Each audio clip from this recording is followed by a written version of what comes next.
Praise the Lord. இந்த காலை வேளையிலும் மறுபடியும் உங்களை சந்திப்பதில் மிக்க மகிழ்ச்சி அடைகிறேன்.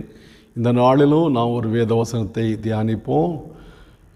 103 சங்கீதம் 13வது வசனம். சங்கீதம் 103:13.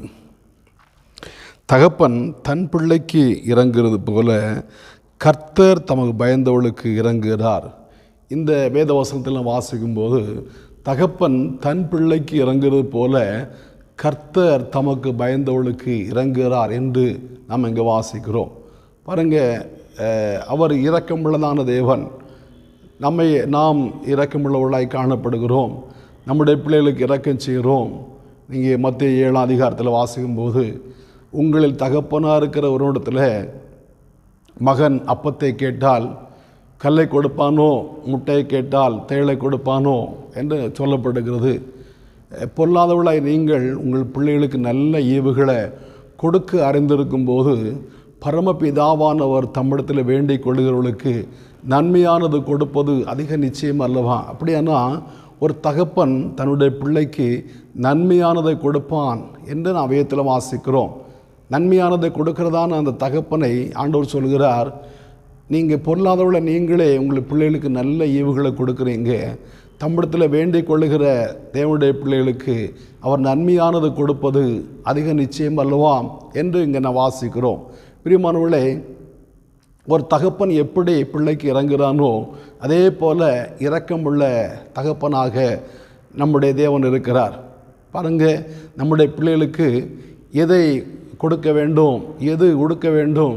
சமுதாயத்தில் மற்ற பிள்ளைகளை பார்க்க என்னுடைய பிள்ளை மேன்மையுள்ளதாய் காணப்பட வேண்டும், என்ன படிக்க வேண்டும், என்ன வேலை பார்க்க வேண்டும், சின்ன பிள்ளைங்களாக இருந்தால் என்ன ட்ரெஸ்ஸு போடணும் அப்படின்னு நாமளே முடிவு பண்ணி இந்த பிள்ளைகளுக்காக எல்லா காரியங்களையும் பார்த்து செய்கிறோம். பிள்ளைகள் வளர்ந்து விட்டால் பிள்ளைகளுடைய எதிர்காலத்துக்காக அநேக திட்டங்களை நாம் தீட்டுகிறோம்.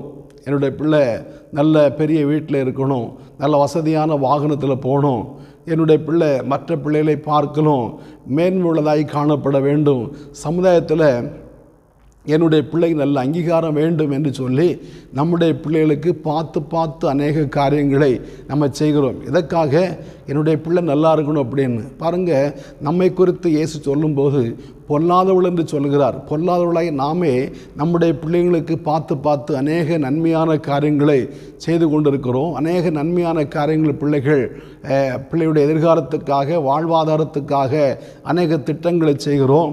நம்ம சொல்கிறோம். அநேக பெற்றோர்களை நீங்கள் கேட்டால் பெற்றோர்கள் சொல்வார்கள், நான் எட்டாத உயரத்தில் என்னுடைய பிள்ளை எட்ட வேண்டும், நான் அந்த கிராமத்தை விட்டு வெளியே போகவில்லை, என்னுடைய பையன் பட்டணத்துக்கு போக வேண்டும் என்று சொல்லி பிள்ளைங்களுக்காக பெற்றோர்கள் எவ்வளவோ உழைக்கிறார்கள், எவ்வளோ பிரயாசப்படுகிறார்கள், எவ்வளவோ பாடுகளை படுகிறார்கள், எப்படியாயிலும் பிள்ளைகளை மேன்மையுள்ளவர்களை மாற்ற வேண்டும் என்று.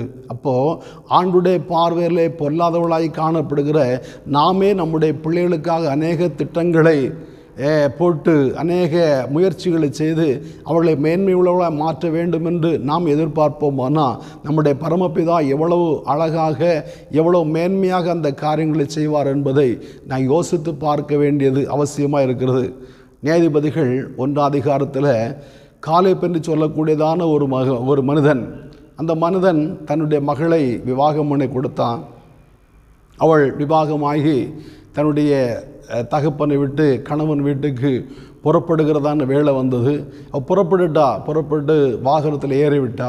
திடீரென்று அவள் தன்னுடைய கணவனிடத்திலிருந்து அனுமதி வாங்கிவிட்டு வாகனத்தை விட்டு கீழே இறங்கினாள். உடனே தகப்பன் கேட்கிறா, மகளே உனக்கு என்ன வேண்டும்? மகள் சொல்கிறா, அப்பா எனக்கு நல்ல சீதனமாக நிறைய நிலங்களை கொடுத்தீங்க, ஆனால் அந்த நிலம் எல்லாம் வானம் பார்த்த நிலமாக இருக்குது. மழை பெய்தால் தான் அந்த நிலத்தில் விவசாயம் பண்ண முடியும். மழை இல்லாமல் இருந்தால் அந்த நிலம் வெறும் நிலமாக இருக்கும், தரிசு நிலமாக இருக்கும். ஆகையினால் எனக்கு நீர்ப்பாய்ச்சலான நிலங்களை கொடுக்க வேண்டும் என்று தகப்பனிடத்தில் அவள் கேட்டபோது தகப்பன் அவளுக்கு மேற்புறத்திலும் கீழ்ப்புறத்திலும் நீர்ப்பாய்ச்சலான நிலங்களை கொடுத்தான் என்று நாம் வாசிக்கிறோம். பிரியமானவர்களே, மேல்புறத்திலும் கீழ்ப்புறத்திலும் நீர்ப்பாய்ச்சலான நிலை என்று நான் சொல்லும்போது இவ்விதமாக கூட நாம் அர்த்தம் கொள்ளலாம். மேல் புறத்தில் நீர் பாய்ச்சல்னு சொல்லும்போது மழை பெய்யும் போது விளையக்கூடியதான் நிலம். கீழ்ப்புறத்தில் நீர் பாய்ச்சல்னு சொல்லும்போது கிணற்று நீர்னாலே அல்லது போர் போட்டு கிணறு வெட்டி அந்த கிணற்று நீர்னாலே விளையக்கூடியதான நிலம், அப்படி நம்ம அர்த்தம் கொள்ளலாம். அல்லாவிட்ட இப்படி அர்த்தம் கொள்ளலாம், கீழ்ப்புறத்திலும் மேற்புறத்திலும் நீர்ப்பாய்ச்சலான நிலங்களை கொடுத்தான்னு சொல்லும்போது கிழக்கு பக்கமும் மேற்கு பக்கமும் நீர்ப்பாய்ச்சலான நிலங்களை கொடுத்தான். அப்போது நடுவில் இருக்கக்கூடியதான் நிலம் வறட்சியான நிலம்.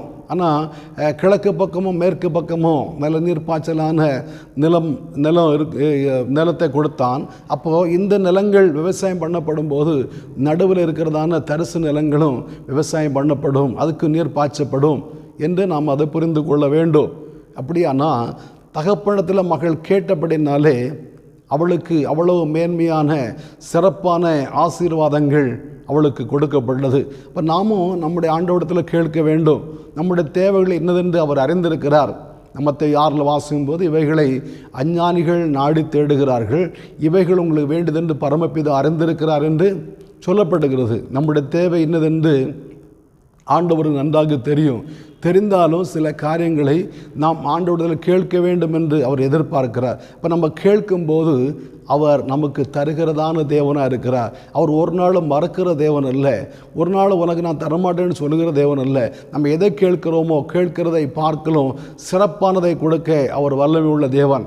மத்திய 7 வாசிக்கும் போது பொல்லாதவளாய் நீங்கள் உங்கள் பிள்ளைகளுக்கு நல்ல ஈவுகளை கொடுக்கும்போது பரமபிதாவானவர் தம்மிடத்தில் வேண்டிக் கொள்கிறவர்களுக்கு நன்மையானது கொடுப்பது அதிக நிச்சயம் அல்லவா என்று நாம் வாசிக்கிறோம். அப்போ ஆண்டவரிடத்தில் கேட்கிறவர்களுக்கு நன்மையானதை அவர் கொடுக்கிற தேவன்.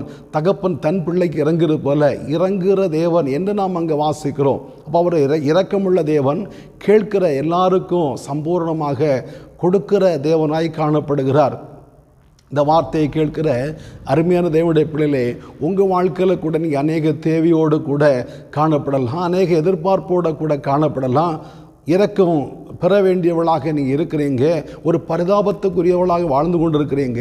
நீங்கள் ஆண்டவரிடத்தில் கேட்பீர்களானா, மனம் திறந்து வாய் திறந்து ஆண்டவரிடத்தில் கேட்பீர்களானா நீங்கள் பெற்றுக்கொள்வீர்கள். காரணம், அவர் இரக்கமுள்ள தேவன். எப்படி ஒரு தகப்பன் தன்னுடைய பிள்ளைக்கு இறங்குறானோ அதே போல் நமக்கு இரக்கம் செய்கிறதான தேவனாக இருக்கிறார். நான் 2 காரியங்களும் மேற்கோள் காட்டினேன்.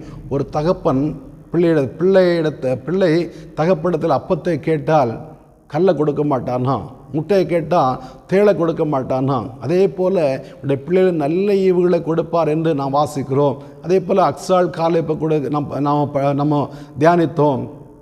அந்த தகப்பனிடத்தில் மகள் கேட்டபோது நீர்ப்பாய்ச்சல நிலங்களை கிழக்கு பக்கம் மேற்கு பக்கமும் கொடுத்தான் என்பதாக. இப்போ நம்மிடத்தில் நாம் கூட ஆண்டவரிடத்தில் கேட்கும்போது நமக்கு சிறப்பானதை, மேன்மையானதை, ஆசீர்வாதமான அநேக நன்மைகளை அவர் தர வல்லவராய் காணப்படுகிறார். அப்படியானா இந்த இரக்கமுள்ள தேவனிடத்தில் நம்ம கேட்காதபடினாலே அநேக காரியங்களை பெற்றுக்கொள்ளாமல் இருக்கிறோம். இந்த காலவேளையில் நாம் ஆண்டவரிடத்தில் அவைகளை கேட்போமானால் அவைகளை நமக்கு தந்து நம்மை மகிழ்விக்கிற தேவனாக, சந்தோஷிப்பிக்கிற தேவனாக இருக்கிறார். அந்த ஆண்டவரிடத்தில் நம்ம கேட்போமா?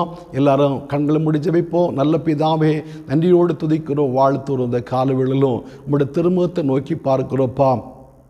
தகப்பன் தன் பிள்ளைக்கு இறங்குறது போல கர்த்தர் தமக்கு பயந்தவளுக்கு இறங்குகிறார் என்று நாங்கள் வாசிக்கிறோம். ஆண்டவரே கர்த்தாவே, உமக்கு ஸ்தோத்திரம்.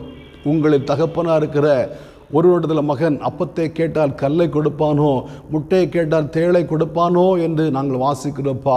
பொல்லாதவளை நீங்கள் உங்கள் பிள்ளைகளுக்கு நல்ல ஈவுகளை கொடுக்க அறிந்திருக்கும் போது தமிழத்தில் வேண்டிக் கொள்கிறவர்களுக்கு நன்மையானது கொடுப்பது அதிக நிச்சயம் அல்லவா என்று நாங்கள் வாசிக்கிறோப்பா.